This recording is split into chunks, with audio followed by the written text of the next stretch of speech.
لو أنزلنا هذا القرآن على جبل لرأيته خاشعا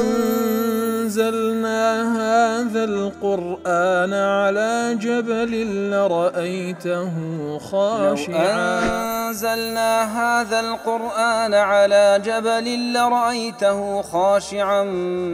متصدعا من خشية الله. وتلك الأمثال نضربها للناس لعلهم يتفكرون.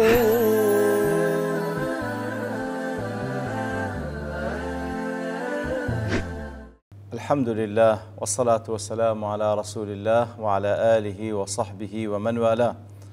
السلام عليكم ورحمة الله. برزان خوش حالم لواني 1136 لواني كاين تفسير قرآني في رزبين وخزمتان بما بس رزامندي رب العالمين وهي وادان مئوي السودي لور بقرن. أعوذ بالله من الشيطان الرجيم. بسم الله الرحمن الرحيم. قل أرأيتم إن أتاكم عذابه بياتا أو نهارا ماذا يستعجل منه المجرمون. بله خوشویستان رب العالمين فرمان پیغمبرك صلى الله عليه وسلم پیام بڵێ بە مشریکەکان دەی باشە ئەگەر عذابی خوای گەورە بێتە سەرتان چ بە شەو چ بە ڕۆژ دەی باشە مجریمەکان و تاوانباران و مشریکەکان لەبەرچی ئیستعجال و پەلە دەکەن لە هاتنێەوە عذابەی. دیار مناسبەی ئاتە لەگەڵ پێشووتر وەکو بیقاعی دەڵێ لما كان جل قصد المشركين بقولهم السابق الاستهزاء كواتا لا كان بيشتر كوان پەلە دەکەن لە هاتنی عذاب مەبەستیان لەو پەلەکردنەش قەناعەتیان پێ نییە بەگاڵ تەجاریەوە وا دەڵێن وكان وقوعه أمرا ممكنا مع العلم دابەزانی ئەو عەزابە لە بۆ مشریک و کافرەکان زۆر ممکنە زۆر ئەمرێکی ممکنە دەبی ڕوودەدا. وكان من شأن العاقل أن يبعد عن كل خطر ممكن. ئیتر کەسێک عاقڵبی ئەسڵ وایە خۆی بپارێزی لە کارێکەوە احتیمالە ڕوو بدە. ئیتر رب العالمين لۆیە خوای فەرمان پێغەمبەرکە صلی الله عليه وسلم کەوا پێیان بڵێ قل أرأيتم إن أتاكم عذاب بياتا أو نهارا. واتە بە مشریکان بڵێ یا رسول الله پێم بڵێن إن أتاكم عذاب الله ليلا وقت نومكم ئەگەر عذابی خوای گەورە بێتە سەرتان بە شەو لەو کاتێک کە نووسینە یان بە ڕۆژ لەو کاتێکەوە مەشغولن بە کاروبارەکانی ڕۆژ. دیارە بەیات بە معنای لەیل دێ ئەو کاتێکەوە بە معنای شەو دێ ئەو کاتێککە ئینسان بە تایبەتی نووسیە و ئەسڵی بەیتیش ئەسڵی بەیت لەوەیەوە هات يدل على مأوى الإنسان بالليل ئەو جێگایکەوە ئینسان تێیدا دەمینێتەوە دەنوی بە شەو. لفتح الرحمن دڵێ قال بياتا ولم يقل ليلا قل أرأيتم إن أتاكم عذابه بياتا نەیفەرموو ليلا مع أنه أكثر استعمالا لەبەرچی باسی بياتی کرد باسی ليلی نەکرد دەفەرم لأن المعهود في الاستعمال عند ذكر الإهلاك والتهديد ذكر البيات وإن قرن به النهار. کەواتە زیاتر بەیات نەک هەر شەوە واتە نووسیە لە شەودا نووسیە لە شەودا لۆیە ئەو کاتە کاریگەرترە کاتێکەوە عەزاب دێتە سەری لە کاتی خەوتندا. لە بیقاعیدا لما كان أخذ الليل أنكى وأسرع قدمه کاتێکەوە هاتنە عەزابی شەوان هاتنە سەر بابلن عەزابێک کە دێت سەر کەسێک یان کەسانێک بە شەو خێراترە و هەروە کاریگەرترە لە هاتنە عەزابی ڕۆژ لۆیە بەیاتەنی بە پێشیە خستیە. لما كان الظفر ليلا لا يستلزم الظفر نهارا مجاهرة قال أو نهارا أي مكاشفة وأنتم مستيقظون. كواتا تصور بکەن ئەگەر عەزاب بێت سەرتان لە کاتێکدا بە شەو ئەنگۆ نووسینە یان بە ڕۆژ زۆر بە ئاگانە و خەریکی کاروبارن لە هەردوو حاڵەت ئەنگۆ وەکو یەک هیچتان پێ ناکرد بەرامبەر بە عەزابی خوای گەورە. ماذا يستعجل منه المجرمون أي شيء يستعجل المشركون من العذاب إلا الشر الذي لا يستطيعون دفعه عن أنفسهم. چاوەڕوانی چ دەکەن لە عەزابی خوای گەورە بێتە سەریان ئەو مشریکانە مەگەر ئەو شەڕ و عەزاب و سزا و ئێش و ئازارە بێتە سەریان کەوا ناتوانن لە خۆیانی لا بدەن. على اعتبار أن ما وذا اسما واحدة ماذا يستعجل منه المجرم ماذا لێرەدا ئەگەر بۆ اعتباریکەوە بە یەک ئیسم هاتبیتن ويجوز أن يكون ما استفهاما وذا بمعنى الذي احتمال شكواته ماذا هل بمعنى يك اسم هاتبيت لموضيع باب لجيجاي نصبه يعني أوتا ما لبو استفهام ذا بمعنى الذي ليرد معنى كثير لديه ما الذي يستعجل منه المجرمون سشت هيك هي ولا مش كأوان تصاورواني بن لو كاتكوا عزل ذا كان لهاتني وعذابه ابن عطية دليل الضمير في منه ماذا يستعجل منه لرا أو ضميران بشيء قرأته يحتمل أن يعود على الله عز وجل أو أن يعود على العذاب ماذا يستعجل منه المجرم أو مشركان بليت صدقا لله تعالى كبين تسريا لو عذابه يعني بليت صدقا لو عذابه كده تسريا كواتا احتمال ضميرك يعني لبو الله تعالى بقرته يعني لبو عذابك قرطبي دليل أي إن أتاكم العذاب فما نفعكم فيه ماذا يستعجل منه المجرمون وأتاقر عذاب الساتان قلت سسودك وردقرا ولا ينفعكم الإيمان حينئذ لكاتي إذا قربتانوا إيمان يجبين لو كاتي سودي لنا بين لو إيماني أبي حيان ضليء يحتمل أن تكون جملة الاستفهام جاءت على سبيل التلطف بهم كواتا ماذا يستعجل منه المجرمون ضليلوية جملة استفهامية هاتي بس شوي برسيار على سبيل تلطف وكل لطفك أخوة يقول لي قال لي عندك والتنبيه لهم على أن العذاب لا ينبغي أن يستعجل كواتا وكو آقادار كنوك لبوان كوا أصل وايا عنقو بلنك لبهاتني عذاب ويجوز أن تكون الجملة جاءت على سبيل التعجب والتهويل للعذاب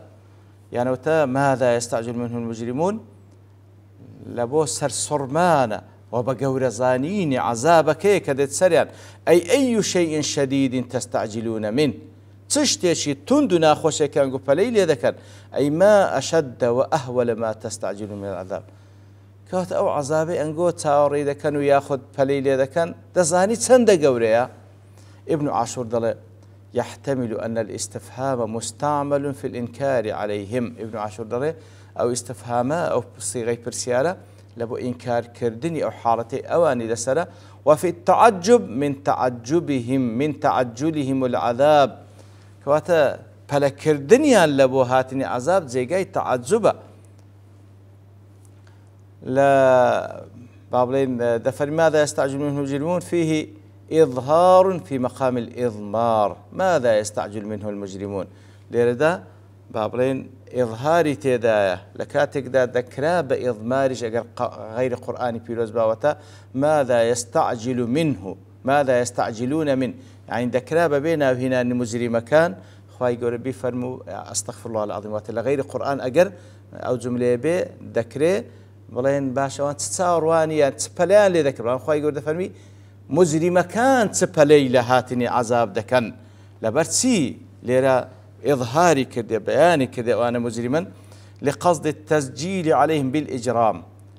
واتا ما بس تكلير ده أويك أوانا مجرما كفل دكن لهاتني عذاب وللتنبيه على خطئهم في استعجال الوعيد كواتا وهروها لبو أقدار كلمة كبراسة وأنا زور بهالدات شون كاتكوا فلذا كان لهاتني أو وعيد هرشيا لأنه يأتي عليهم بالإهلاك فيسيرون إلى الآخرة ولي براسك عذابات سريان هيز مازالت يدانا بهلاك دسنو برو آخرة بريدكرين شربيني دلي فإنهم لجرمهم